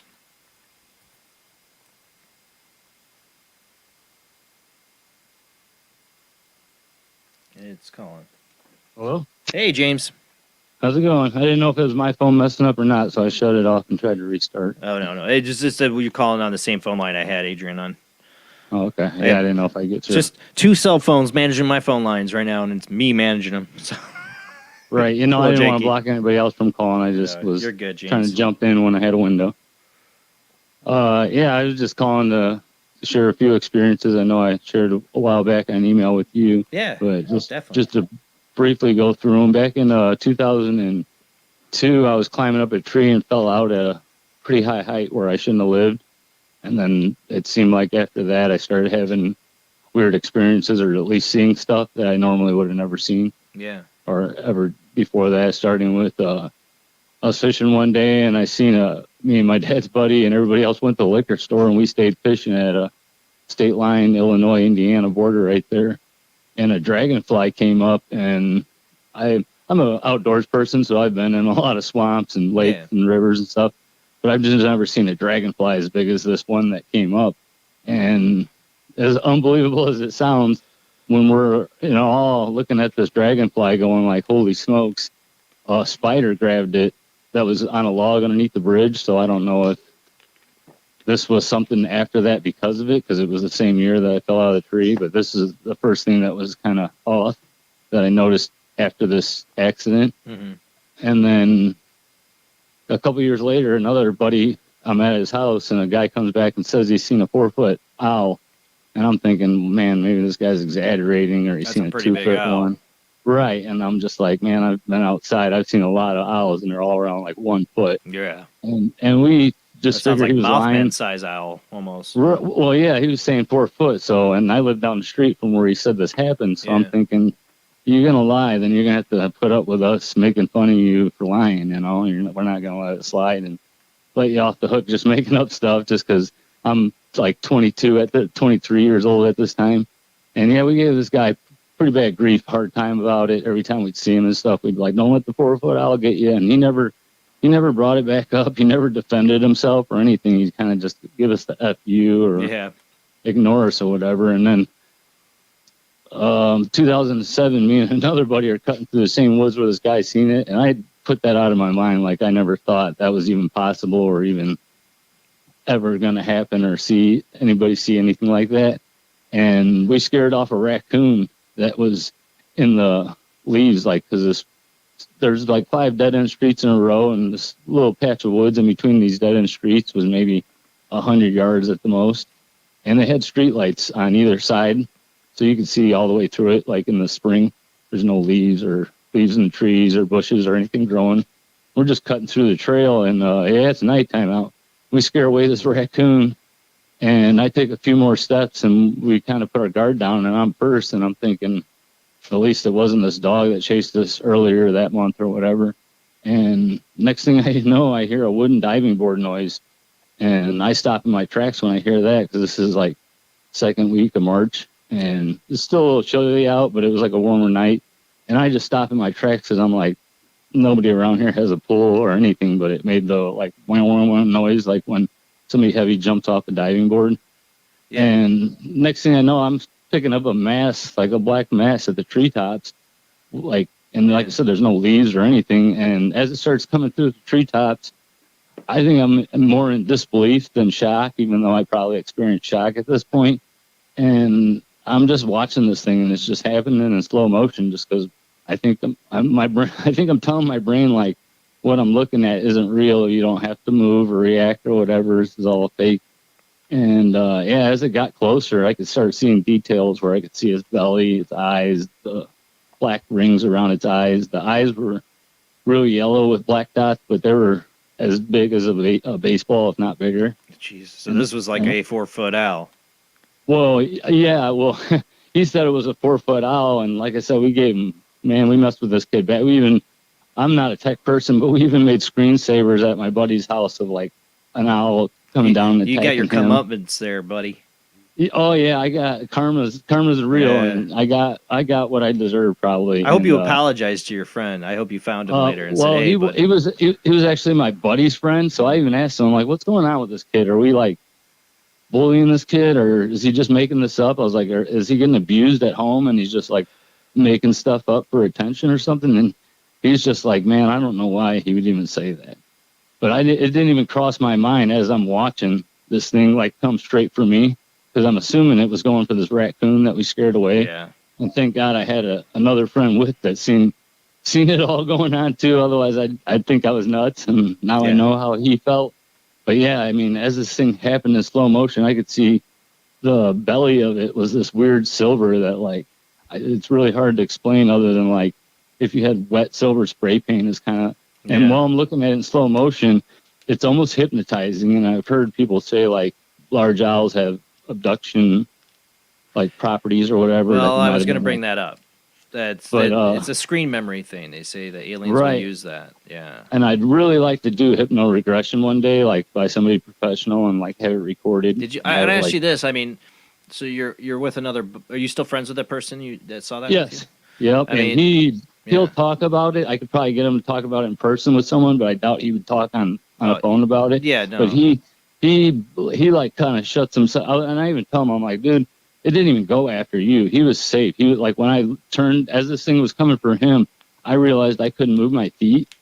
And I looked down for a second to see why I couldn't move my feet, like almost like something was holding the bottom of him, and I twisted my body to see where he was at, hoping maybe he could come up and like push me out of the way, just to not be in direct contact where this thing was coming down. And I seen him. He was behind the tree, safe probably 10, 15 feet away, and then he was just looking around the side of the tree, and it looked like his eyeballs were going to roll out of his head. Yeah. Well, if you were paralyzed somewhat, that has some alien connotations to it too. Well, I was able to twist my upper half, but I still couldn't make a step. And I was telling myself, dive, jump, do something. Like, just don't stand here. Because for a little while, I just like I said, when I was staring at its belly, I was thinking, I got to stop looking at its belly, even though I'm like in awe, because it made me like a deer in the headlights. Like I didn't want to do anything when I was staring at it. And I remember I kept forcing my eyes back to its eyes just so I wouldn't stare at like the shiny belly for some reason. But as a last resort, since I realized I could twist to see him, even though I couldn't move, I like dove with my upper half to like my back left side. And in my mind, I thought like I was going to like dive far or something, but I just landed like on my face and my stomach, basically where my feet were standing, just like turned a little bit, and I flipped over, and I'm on a like a slight incline because it's like a ravine in the center with a ditch you had to cross, like where we were at. And I started backing up, like doing the backwards crab walk, like to get away, because it was at this point it's like within 12, 15 feet of like coming down and grabbing me when I'm like trying to scramble backwards. And a little sapling tree hits my shoulder, and I'm able to like put my arms over the back of my head and like pull myself around it just to get this little tree in between me and this owl. And when I did, it lifted its head because it was in a dive motion. It lifted its head up, and at that point I was able to see it opened its wings, and I realized like how big this thing was because it was so close.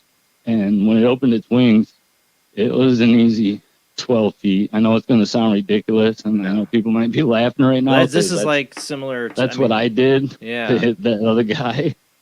But I mean, I'm thinking like one wing was like 15 foot. But wow. I mean, to easily say it was 12 because there's no measuring it, and I'm like 6'1", and like if I wasn't like squatted down after I pulled myself around the sapling, if I could have held onto the tree and like reached out, holding on to it, like leaning out, I probably could have touched it. It like its belly got that close, but it actually started like doing a back pedal because it realized I got behind that tree, and it lifted its head, and it tried to counter and come around the tree to like get me on its left side, my right side.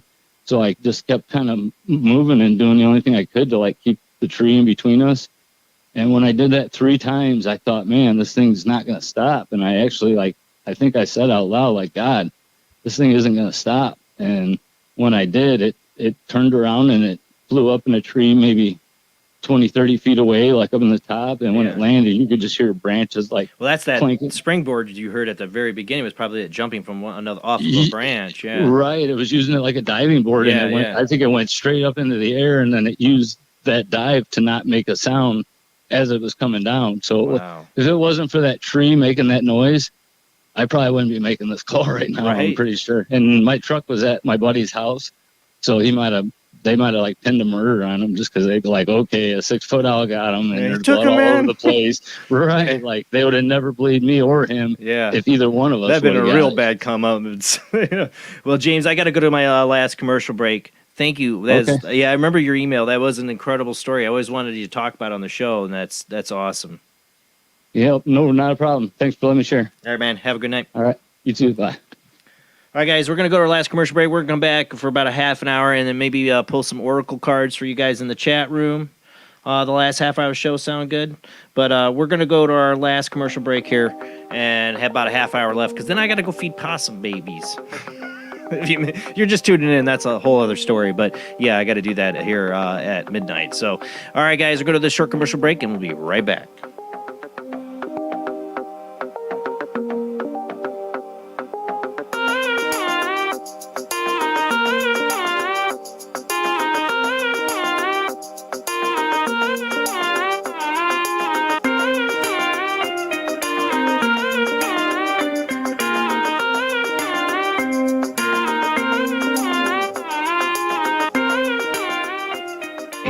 conducting an experiment into the combined effects of sensory deprivation and hallucinatory drugs.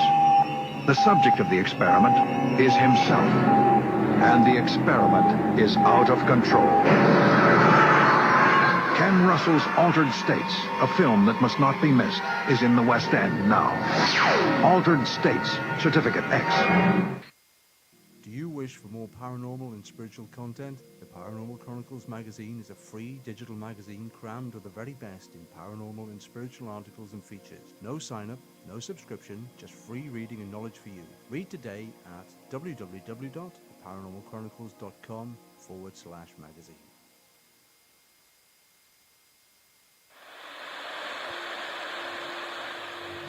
Join us every Wednesday night at midnight Eastern Standard Time for Weird Wednesday, the live stream, with your hosts Jamie, the Living Dead Girl, and Rob, the Phantom, where we'll talk about all things paranormal, including zodiac, astrology, tarot card and oracle card readings, live ghost boxing and spirit communication, where we'll do Voices from Beyond, the Cold Case Files. So we hope you join us live on Facebook and YouTube every Wednesday night at midnight Eastern Standard Time. We hope to see you there. Bye-bye.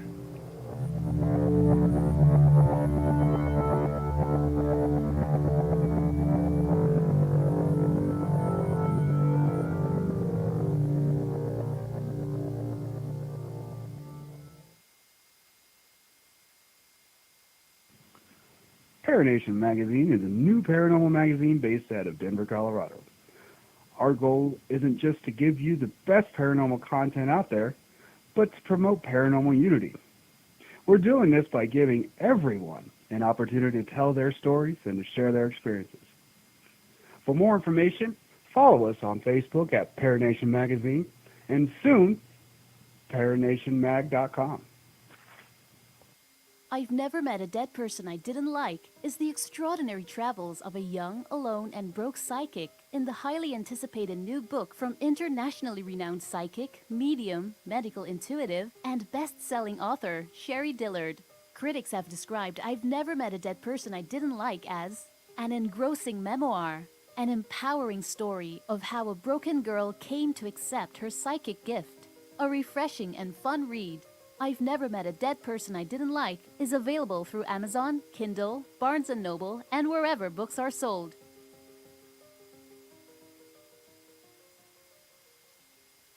Wrote Spirits of the Dead with a pen dipped in warm blood. You will see the ultimate in terror with this important all-star cast. Brigitte Bardot, Alain Delon, Jane Fonda, Terence Stamp, and Peter Fonda in Edgar Allan Poe's Spirits of the Dead. Only Poe's demented genius could bring to the screen such horror and evil. Spirits of the Dead stars Brigitte Bardot, Alain Delon, Jane Fonda, Terence Stamp, and Peter Fonda. Directed by three masters of the cinema, Federico Fellini, Louis Malle, and Roger Vadim. Spirits of the Dead is an adventure in terror beyond your wildest nightmares. Spirits of the Dead in color is rated R.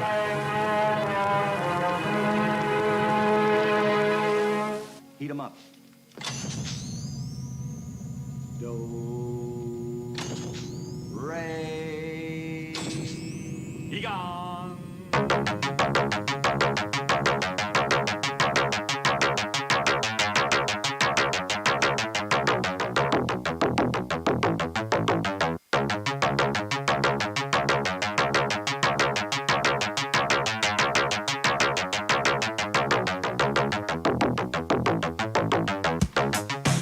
Tonight on Paranormal Soup, it's open lines. We only got a half an hour left of the show because I have to go feed some possums tonight. Yes, if you're just tuning in, we're doing an early show. Our guest canceled.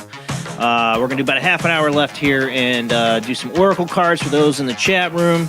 I already think I saw was Ziriana in there asking for a card. Start putting your names in there. I know we're going to see people. We'll try to catch you, get as many as you can here. Jamie and Rob will do their oracle cards for you guys. I don't even have my tarot deck even within reach. I didn't just realize, and my brain's thinking about how I'm going to feed these two baby possums. So I would not be able to give you a good reading, but Jamie and Rob always do. And you can always check them out on Weird Wednesdays at 11 p.m. Central. They do Oracle cards on there, along with weird articles like we do with the Weird Wednesday, World Wide Web of Weird. Well, they have it on Weird Wednesday. Check it out, 11 p.m. Central, and they usually do the Oracle cards too. All right, I got a half an hour left. Let's go ahead and get right on back into it.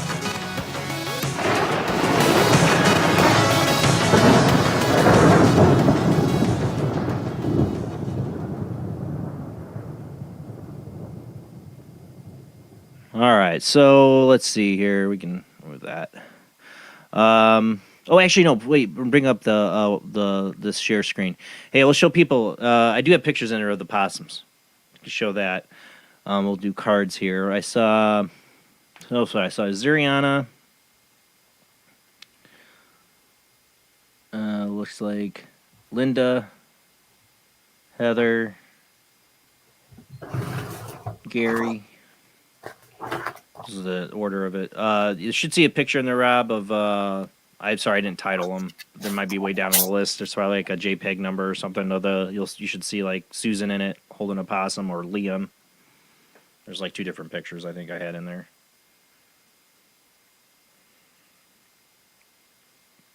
Might be able to tell you the picture number. Recent. Let's see. No. Darn it. That's Paranormal Soup. I know it's down at the bottom pictures, I think. And it's picture image JPEG 1793 and 1792. Yep, they're there. Okay. That's Liam and Dean. I don't know if that's Ghost or Shadow. I can't tell them apart, but the boys can. They do have different attitudes, the two possums. One's very... like, I'm going to hide, and the other one's like, what's going on, all over the place. And there's another one, I think, of Liam, maybe. Should have been 792. Yeah, that one. Yeah. That's cool. Hopefully tomorrow we're able to get into the rescue. That's what I hope. But this has screwed me on. As we lost our two dogs, Bella and Asia, during COVID. It was awful. That's a whole story. But to old age. And the boys have been wanting a dog, and I'm always the bad guy who has to shoot every one of the dogs down that they've potentially talked about trying to adopt. I've ended up shooting it down. I'm always the bad guy. And now my son and I are like, well, we can't keep the possums. That's it. We are getting a dog. Like, I am screwed on that now. Yeah. I got one for Azariana. All right. I'll send you a picture of it too so you can see it better. But yours is harvest the honey. Let them off the hook, but more importantly, let yourself off the hook. Forgiving another doesn't mean you need to accept their presence in your life or agree with their behaviors, but it does mean that you recognize carrying resentment is like poisoning your own well. That goes for your relationship between you and you as well. Forgive yourself. It doesn't matter how big or little the error, or how conscious or unconscious you were at the time of the falter.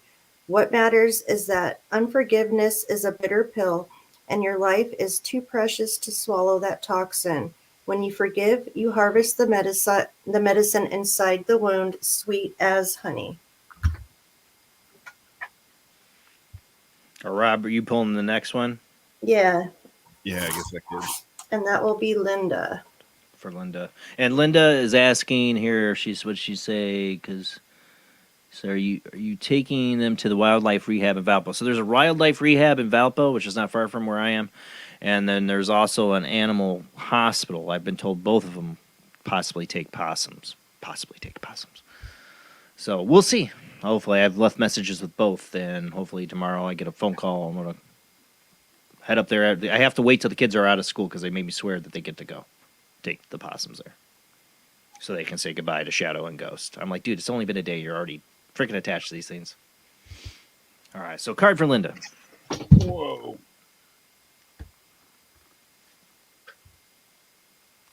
That got hit in the head with a crystal. Don't do that. Don't die on the show live. Clunk. Yep. Bloop.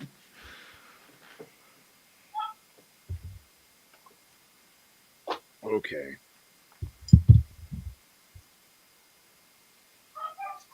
It's my dog. Yep, got to pop out already. It is this one here. Moldavite, which is one of my favorites. This is the Crystal Spirit Oracle deck, by the way.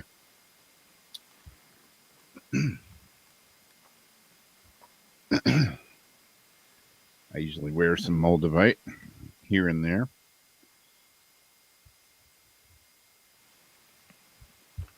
And at first, it was a little overwhelming. This says the essential meaning of this card: transformation, rebirth through fire, initiation, and opening to new experiences, revitalization, and renewal. New doors open and you cross the threshold. It can be exhilarating to know that you are stepping out of the old and into the new, self-ready for the unexpected gifts that come with this initiation.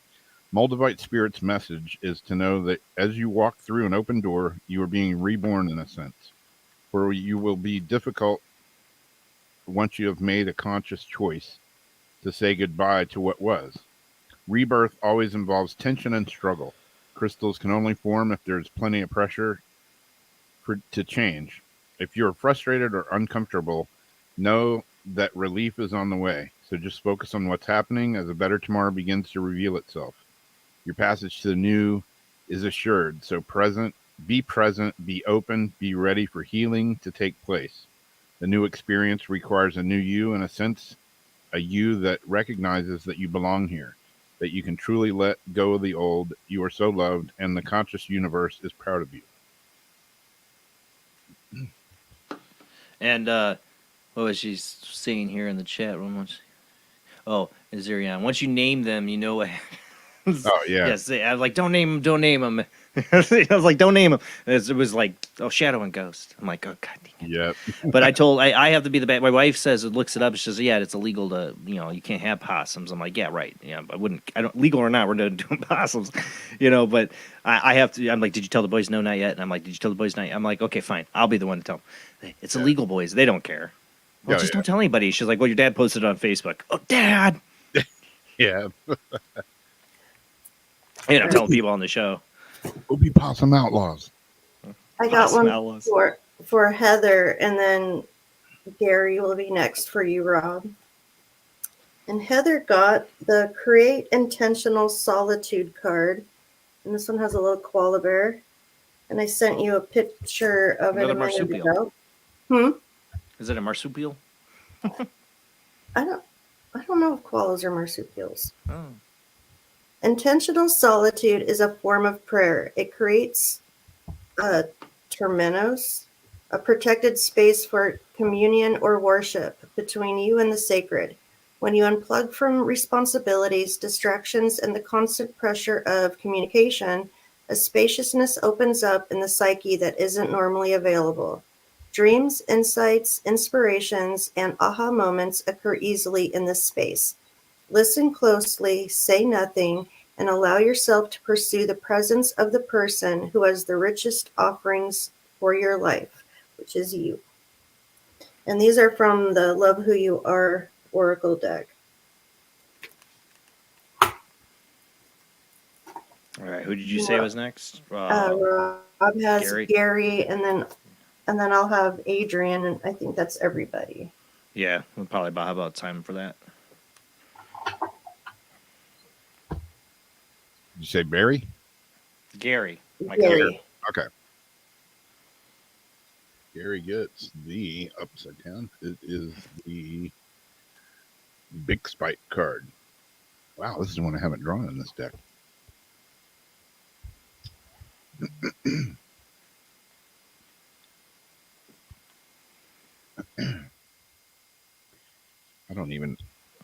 I don't have any Big Spike, and I don't even really know what it does. I never heard of it. Yeah. Yeah. My wife probably would know. I mean, she'd know, but I'm all thumbs with that. It says the essential meaning for the Big Spike card: drive, courage, full speed ahead, spirited action. There's a time to hesitate and a time to move forward with conviction, courage, and total determination. And that time is now. Big Spike Spirit has arrived to tell you to take a deep breath, and move full speed ahead with forceful action on behalf of your own healing. Be fierce as you push through obstacles with laser focus, for nothing will stand in your way. You are meant to feel driven at this moment, to break free of the chains binding you to unhealthy patterns. Advocate for yourself unapologetically. Be unshakable in your belief that you are worthy of achieving your goal. The conscious universe, the force that propels you, is always there for you as your ally. Now is the time for fearless action. Sail on. Cool. Again. Big spike. It's pretty. Yeah. And then I've got your card, Adrian. I just tried to send it to you, but for some reason you're not coming up in Messenger for me. But you got the number 2 card, Trust Your Wings. I haven't seen this one yet, but it's got a very pretty dragonfly on the front. Do you remember who you were before the world told you who you should be? Endeavor or remember, for that person has all the natural resources to be the mistress of her own power and the sovereign of her own life. You are taught to trust others and authority, facts, science, opinions of loved or admired ones, but often that leads to confusion or discomfort, for only you know what is best for you. Listen to good counsel, but dismiss whatever does not resonate with your soul. Now is the moment to trust the wings of your inner guidance. They will carry you far beyond all wild imaginings. And I really like that. I think that's a good card for like everybody right now. Yeah, no kidding. I think I might actually post that one. I like that. And so I'll put it on my profile, Adrian, if you look it up, since I can't send it to you. Was I that think it? that's everybody, yep. Okay. Other articles I had tonight, because we got a few more minutes. What did I have?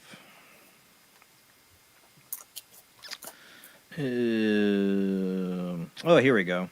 The next one was influencer. You should see this. Which one is it? This is article 10. There we go. Yeah. Influencer creates AI girlfriend version of herself, hauls in more than $70,000 in a single week. Oh, Quit my job. Right. Good side hustle right there. More than 6 in 10, 63% of men aged 18 to 29 are single, according to the Pew Research survey early this year. Remember that we talked about the Elon Musk thing that went around? Like, there's some guys, really, they're gonna have their, a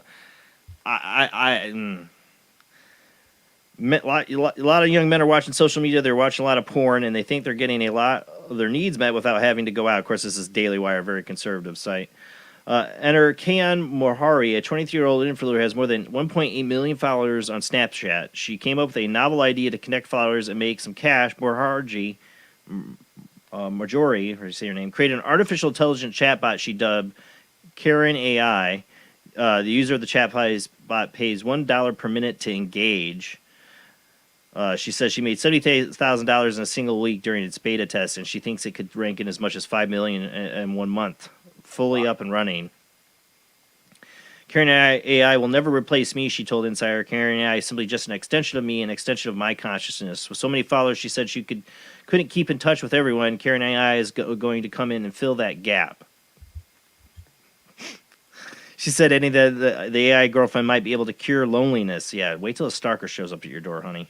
Whenever you need somebody to be comforting or loving, or you just want to rant about something that happened at school or work, Karen AI will always be there for you. And they already got that. I mean, they already have these apps. Have you seen them where like the AI girlfriend?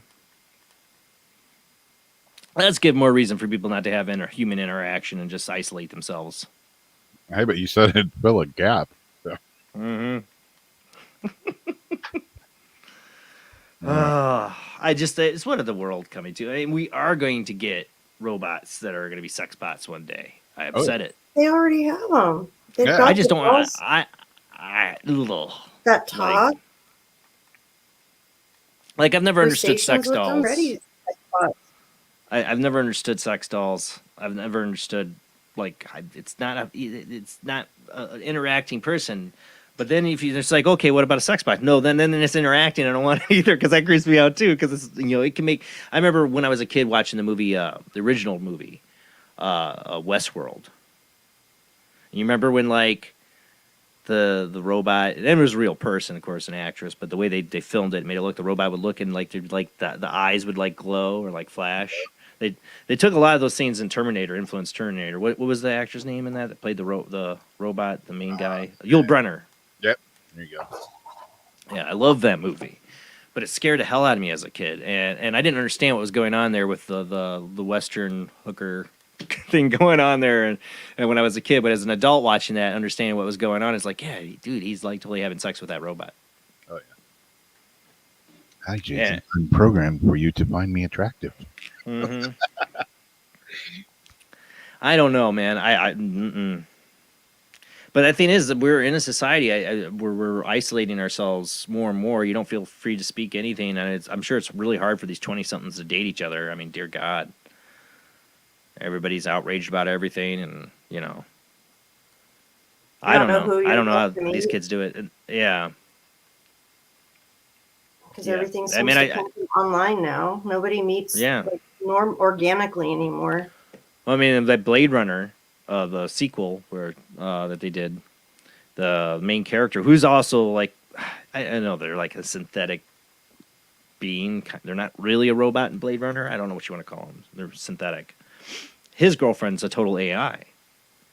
Like they have a real relationship. Like he tries to make her real. Like tries to make her, give her like the ability to like project herself and touch and feel, and like it's devastating in the movie when he loses her, and like it's, that but that's, we're going to come to that. I mean, guys having AI girlfriends. They have these chat or these AI type apps. Yeah. TikTok keeps pushing them.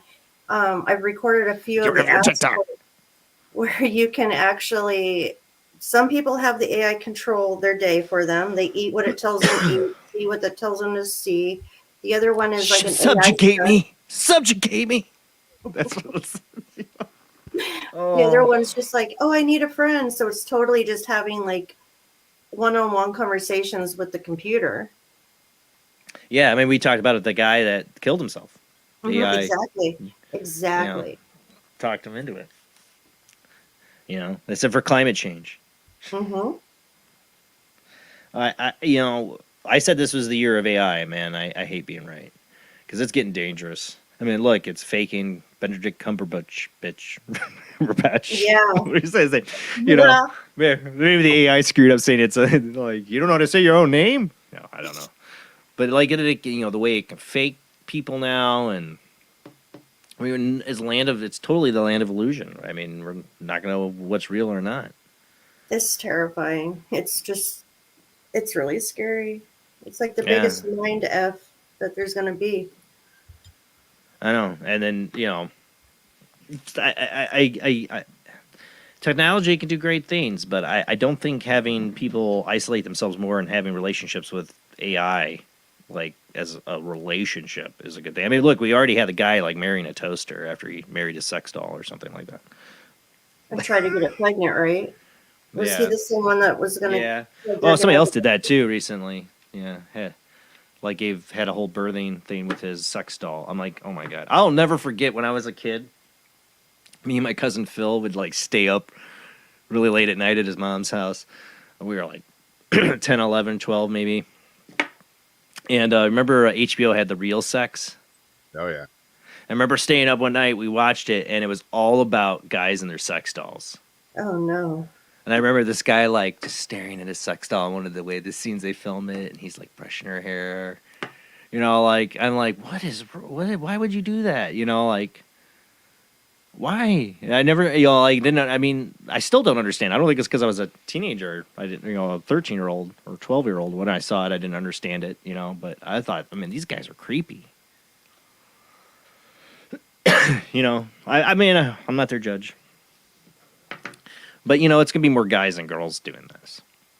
I think the girls will get more sucked into the male AI that talks to them Well, the guys are going to get more sucked into the actual fembots. The girls will have the ones to like say good morning texts and good night texts to them, at the beginning and end of each day, and that kind of thing. But the guys will definitely be the ones getting into the robots. And I mean, they won't even have to have robots too, because I mean, we've had the VR and the Japanese are developing really developing like some really integrated sex VR things. It's really disgusting in that TV show Upload, because in that people, basically off themselves or going to die or about to die, they can put themselves in this VR, or not it's VR, but this virtual environment, like their consciousness is uploaded, that's the name of the show, Upload, into this environment, and they still can interact with the people on the outside of it. And so the guy who's dead wants to have sex with his girlfriend on the outside, so she has to get this suit. And I don't know if you ever, Star Wars fans out there, when they cut the Wampa open and they stick Luke inside and all these like guts stuff. The suit looks like something like that. It's like got all these like tentacles. The Wampa in Empire Strikes Back, and they stick. It's a creature. Have you ever seen Empire Strikes Back? It's like freezing and the snow's coming, and Han Solo has to cut the creature open and stick Luke inside. It's like a disgusting moment. But that's what this suit looks like in the inside and Upload in the TV show, and like the girl has to put it on and rent it because it's like, of course, super expensive. So that means somebody else has used it, and they're like showing them being like totally scrubbed out or whatever. We totally hygienically cleaned them before we. Not clean enough. Yeah, and then she's like, they show her in a bathtub with this thing, like, and the headset on and the suit, and that's how she can like feel his hands and stuff. That's what the little tentacles inside do. I'm like, no. Creepy. That means one of those tentacles got to go, where. How does it know which tentacle? I don't know. It was like a creepy looking suit. Go watch the show Upload. It was really good. It's really scary. I mean, we face all those futures, fembots and. Virtual afterlife and AI, and they got AI in that show too. The hand thing, it looks like a little mouth that they can kiss on, and like two people like long distance. I thought you were going to say something else there. Well, they could. Yeah. Mm-hmm. Yeah. So if you put all these little gadgets and things together, you basically already have the full shabam.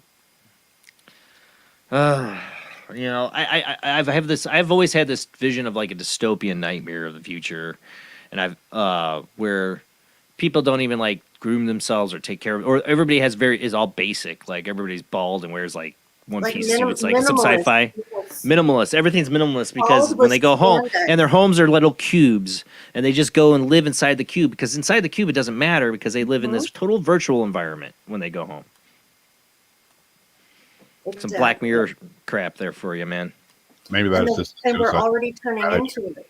What's that? Maybe that assisted suicide's not such a bad idea. If that's going to be what the future's like. Yeah, but we're going to be so hooked into machines. I mean, heck, you won't even have to put a headset on. There'll probably be a chip in your brain. Be like, I'm going to turn off now. I'm going to go in my VR environment, my inside my head environment, or something like that. I don't know. We probably already have something like that, just not public yet. Yeah. I mean, they literally, what if they make something where, like, I'm going to go in autopilot, I'm going to do my job, but it's like the chip taking over, and I'm going to go live in this other virtual environment inside my head. You let something take you and run you in an autopilot. Or you just get a surrogate to do it for you. Yeah. Oh, yeah, that's a whole movie. It was a horrible movie, Bruce Willis. Yeah, Elon's, like, neurochip and all that, What if they have a chip that they put in you, and it stops your body from aging? You don't get cancer. You don't get, anything. That's great. You can live for a long time. But at the same time, they could just shut you off too. Yeah. Yeah. I mean, in that Upload thing there, you could theoretically live there forever in this this virtual afterlife. But you also have to pay for your minutes and your data. Yeah. Your brain thoughts are data like you have on your phone. And they can literally freeze you. Think how we're in the 5G like fence now that's like about to be 10G. They could use that to like help control, like if they could shut you down and stuff. They could maybe use that to help control, or all these satellites everywhere. And who gets their immortality? Like I've said, we covered this a number of weeks ago on the show when some scientist or somebody said predicted we're only 10 years away from probably achieving immortality, which I think is a little soon. But what would happen? You know, like who gets it? I said who gets it? The first people going to get it are going to be the super wealthy. Yeah, they're the ones invested in it too. What's considered immortality? Like if you live forever because your brain and your consciousness is going on forever, so they basically turn your whole body into like titanium with some sort of like a brain robot. Yeah. With your consciousness, is that considered living forever? I can name a number of sci-fi fiction that tells you that's all a bad idea. Hell yeah. But you know, I mean, and the ones that say that they like basically it learns everything about you and whatever it, you know, it's a copy. There's some things that I don't agree as like immortality. That's just a copy of your consciousness. It's just a copy. It's just not, like a cloned animal is not your pet. It's just a clone of your pet. It's not fluffy. The cloning comes in where they could clone somebody's body and put their head or brain inside it, you know.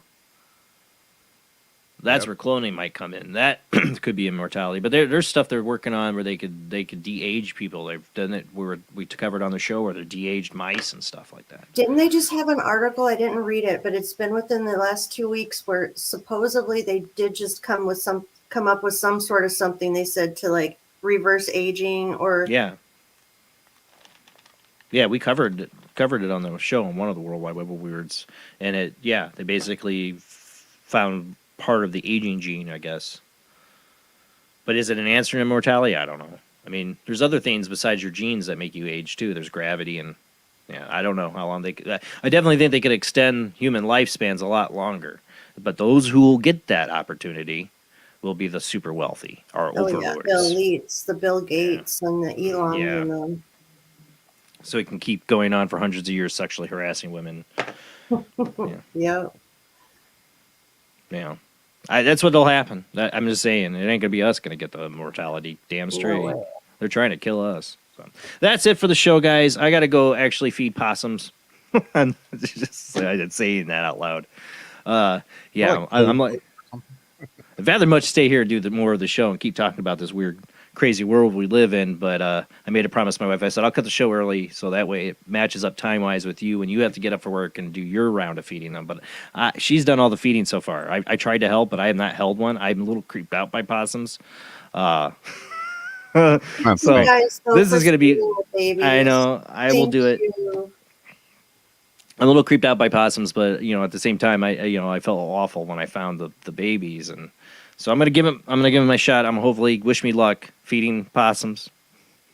I gotta hold one. I'm like, oh no. Once you supposed to feed from the bottle, I bet you're gonna feel different. No. They're cute. They are cute until you look at the tail. I hate the tail part. Just don't look at the little part rat creeps me tail. out. Yeah. Ooh, Or the teeth. Or the nails. Or the teeth, yeah. And I've talked about I once ran over a possum once in the middle of the night, and it, came back around and finished it off. But when I finished it off, half of its face was missing. I've had nightmares of that. It was from my 20s, literally nightmares of that. All these years later, I still have nightmares of that. Well, that's it. We're gonna end the show there. I don't know if we're gonna have a show next week. If I can't get a guest, maybe. I don't know. I'm trying to get some stuff updated for the show too, so it might be another reason I take another day off from another week off. Try to get some stuff updated. I need to get the commercial breaks updated and the commercial roll updated. I want to get Todd's in the commercial roll, his next set of coloring books and stuff. I want to get all that in a video roll. I keep wanting to get that added on here. I got commercials that are running on here, or people's promos they don't do shows anymore. I got a lot of updating I've been way behind on that I need to do. But the radio network's back up. If you're ever missing the show, go to Paranormal Radio app, Talkstream Live, and you'll find Paranormal Soup in there. And you can listen to old reruns and maybe shows you never heard before that are on there. They're also always on our YouTube. Facebook has a lot of it too, but YouTube's the best place to watch if you want to watch the show. Our archive is all on YouTube. Don't forget to follow and subscribe. Don't forget we're on Patreon. $2 a month does help pay the bills for this show, so thank you to my Patreons, all 12 of you. It does help pay the bills, so thank you very much. And you can always donate on Super Chat too. Thank you to all the callers tonight. Sorry I didn't take any more phone calls, but we got to get going. Got to go feed some possums now. Have a great night. Maybe see you next Sunday. If not, we'll be back the following Sunday. Have a great night. See you in a week or two.